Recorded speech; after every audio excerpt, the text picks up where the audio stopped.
तो ऐसे पूज्य गुरुदेव आचार्य भगवंतानंद ऋषि जी महाराज साहब, हमने अपने इस संघीय व्यवस्था में कहो या हमारे साधुचर्या के अनुरूप देश भर में विचरण किया।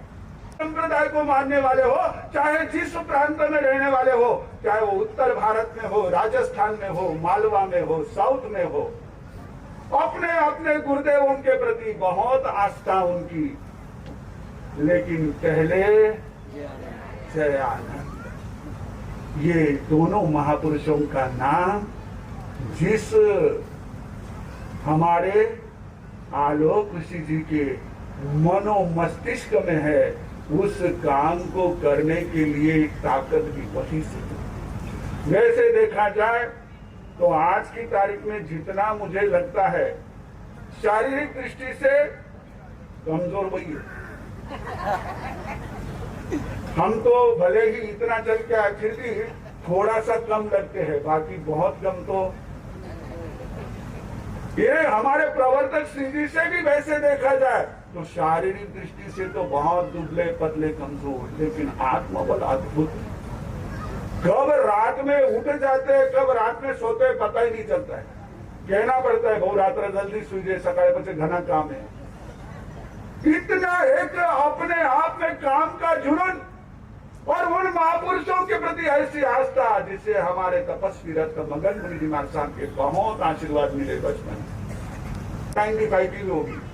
एक दिन आए, रोज आते थे, एक कोने में गुरुदेव के साधना कक्ष में बैठ करके अध्ययन करते थे।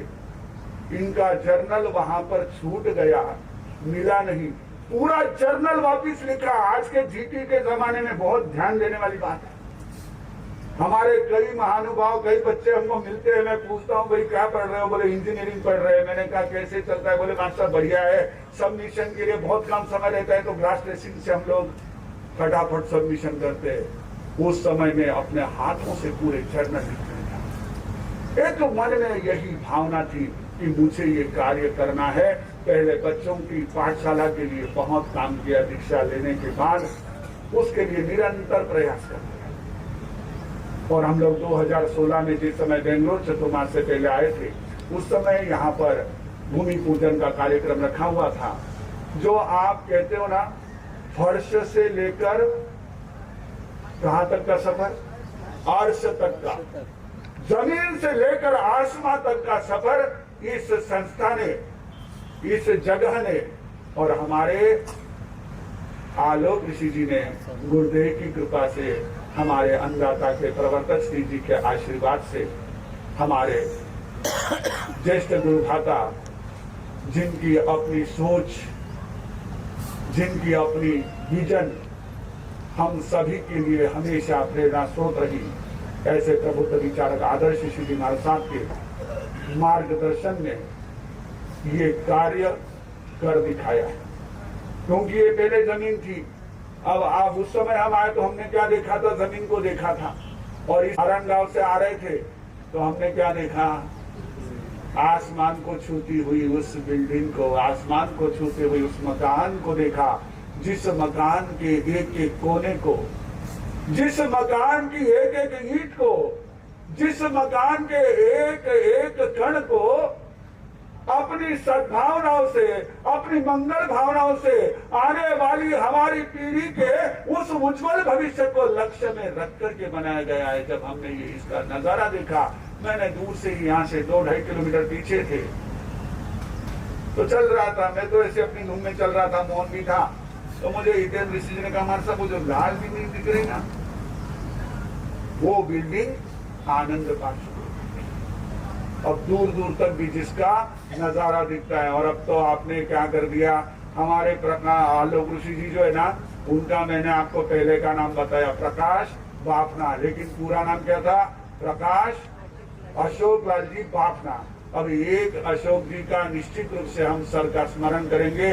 बहुत उन्होंने मजबूत बनाया हमारे आलोक ऋषि जी को, हर समय में, हर परिस्थिति में बहुत अच्छी तरह से उन्होंने ढाला। हमारे सुशीला भाई जी तो है ही आमिर माता, लेकिन आलोक ऋषि जी को एक अशोक जी ने तैयार किया था।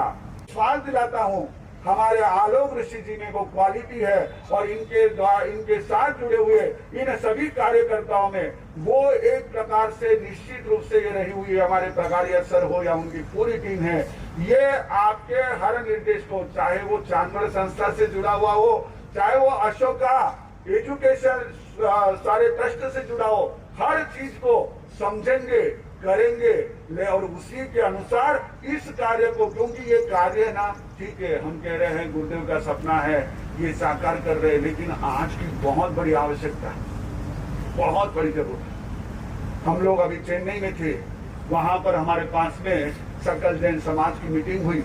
उस मीटिंग में उन लोगों ने बात रखी कि महाराज साहब, हम चेन्नई के जैन समाज का केवल मेडिकल में प्रति वर्ष करीब 200 से 250 करोड़ रुपया जैन समाज का दूसरे हॉस्पिटलों में खर्च हो, और वही हालत हमारी है।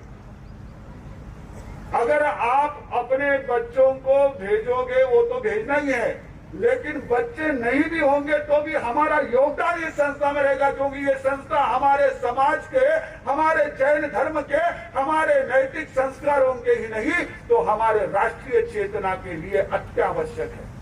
आज जितनी स्कूलें होगी उतना हमारा समाज सुशिक्षित, सुसंपन्न, समृद्ध बनेगा, स्वस्थ बनेगा, सशक्त बनेगा। ये स्कूलें यानी केवल एक पढ़ाने का ही ऐसा स्थान नहीं होता है। इन स्कूलों से बच्चों को मसल पावर मिलती है, ये पावर सोर्स होते हैं, बच्चों को इंटेलिजेंस पावर मिलती है, बच्चों को माइंड पावर मिलती है। ये बहुत महत्वपूर्ण है। ये जितने भी बनेंगे वो हमारे समाज के, हमारे राष्ट्र के लिए वरदान ही साबित होंगे। अगर अच्छी तरह से पढ़ लेंगे तो हॉस्पिटल भी उतने ही आप लोगों के लिए चलाने भी अच्छे रहेंगे और वहां पहुंचाने के लिए कम रहेंगे, तो कुछ दूसरे हॉस्पिटल खोलने पड़ेंगे। अशोक भाव ने देखा होगा शायद, पहले नहीं तो आज जाएंगे भी देखेंगे, रमेश भाव वगैरह सभी ये लोग हैं यहाँ पर, बड़े बड़े, इनके भी आर्किटेक्ट कॉलेज में हम जाके आए थे पिछली बार, इस बार संयोग बना कि यहाँ पहुंच गए। लेकिन जब ऐसी चीजें देखते हैं तो बहुत फक्र होता है अपने समाज पर, बहुत गर्व होता है अपने समाज पर कि हमारे समाज में ऐसी शख्सियतें, ऐसे व्यक्तियां हैं कि जो ऐसे कार्य में तन मन धन से जुड़ करके इस कार्य को आगे ले जाते हैं। नई टीम है, जो युवाओं की टीम है, और इनको मार्गदर्शन करने वाले ऐसे बहुत सुंदर सुलझे हुए और अच्छे लोग हैं। ये कार्य 100% बहुत सुंदर रूप लेगा।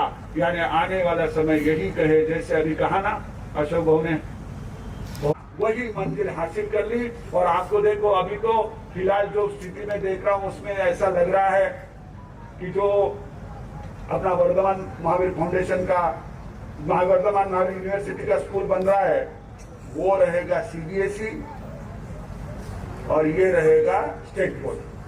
तो जहां आपको पढ़ाना है बच्चों के लिए दोनों सुविधाएं उपलब्ध रहेगी, पर ध्यान रखना है प्रायोरिटी जो है अभी नहीं ना, अभी महाराष्ट्र से सीबीएसई हो गया अजून करू नये, आपण पहिले महाराष्ट्र से चटलक, हे तो चटलक चालू ना, सीबीएसई वो तो ठीक है, लेकिन ध्यान रखो जी। और उनके साथ सभी यहाँ के ट्रस्टियों ने, कार्यकर्ताओं ने की है, उन सभी को खूब खूब बधाई। और जिनके बल पर स्कूल चलती है, ऐसे यहाँ का टीचर स्टाफ, क्योंकि वो नहीं हो तो क्या काम आएगा। हॉस्पिटल की बिल्डिंग घनी बड़ी, उनमें इक्विपमेंट भी घना, डॉक्टर नहीं करो, बिल्डिंग बहुत बढ़िया। यहाँ पर सारा जो कुछ भी अंदर का स्ट्रक्चर है, जो फर्नीचर है बहुत बढ़िया, डिजिटल क्लासेस की भी सुविधा है, लैब भी बन रही है। लेकिन टीचर्स ये रीढ़ की हड्डी होती है स्कूल की, और यहाँ का टीचर स्टाफ, मैं उनको बहुत बहुत बधाई देता हूँ कि अपना मनोबल मजबूत रख करके वे अपने विद्यार्थियों को बहुत सुंदर ढंग से संस्कारित भी कर रहे हैं और एजुकेटेड भी, सुशिक्षित भी बना रहे हैं। उनको भी बधाई। और साथ ही साथ हमारे अन्नदाता के लिए हम यही कहेंगे कि बस उनका आशीर्वाद दीर्घ काल तक हम सभी पर बराबर बना रहे। जब जब उनको हम अपने साथ देखते हैं, जब जब हम उनके साथ होते हैं, हमारा हृदय बहुत ऐसा एक तरह से अहोभाव श्रद्धा से भर जाता है। उनका वात्सल्य, उनका आशीर्वाद आप पर, हम पर सदैव बना रहे। और मैं आप सभी से कहना चाहूंगा कि आप जब भी संभव हो, एक बार तो साल में अपने पूरे परिवार सहित, अपने बच्चे, अपने पोते, पड़पोते, जिन जिन का नाम आप कहीं पर लगाना चाहते हो, वो सभी के साथ है हमारे आज पूज्य गुरुदेव के सबसे बड़े शिष्य पूज्य प्रवर्तक श्री जी यहाँ विराज रहे हैं। आपके इस प्रकार से जुड़ने से जो हम लोगों को कई बार डर पैदा होता ना, कई कर हमारा साहब ये उगो वो उगो आटने उठने कुछ नहीं रहेगा। एक आप आज स्तंभ पकड़ लो, देखो कितनी शांति थे उनके चेहरे पर, कितनी उनके चेहरे पर सौम्यता है। आज वही तो हम सबकी एक तरह से आश्वासक शक्ति है।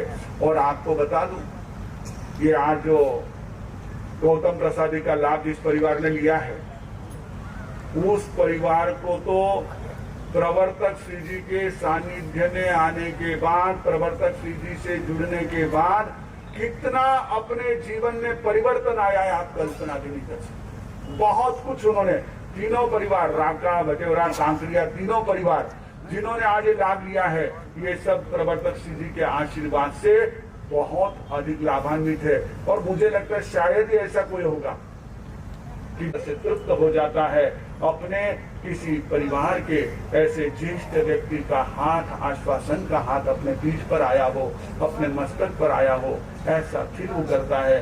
तो जरूर आप सभी इस बातों को ध्यान रखें। पुनः एक बार इस कार्यक्रम के लिए शुभकामना। और जैसा कि जितेंद्र सिंह ने कहा, ये तो केवल शुरुआत है। अशोक भाव ने भी वही कहा। अच्छा, ये भी एक संयोग है, पूज्य प्रवर्तक श्री जी के यहाँ पर दर्शन का, उनके आशीर्वाद का लाभ हमको आलोक ऋषि जी ने प्रदान किया, इसलिए उनको खूब खूब हमारी दिल से ऐसी एक मंगल आशीष कि तुम्हारे कारण, आपके इस कार्यक्रम के कारण हम 2 दिन पहले पहुंचे। जैसे हमारा चेन्नई में नियोजित कार्यक्रम पहले 25 तारीख को पहुंचने का था, फिर रायचूर में पहुंचे तो 20 तारीख को हमारा आनंद धाम पर पहुंचने का प्रोग्राम था। आनंद धाम में पहुंचकर हम प्रवर्तक श्री जी के, प्रबुद्ध विचारक जी के, दोनों के भी दर्शन आशीर्वाद देंगे, ये मन में था।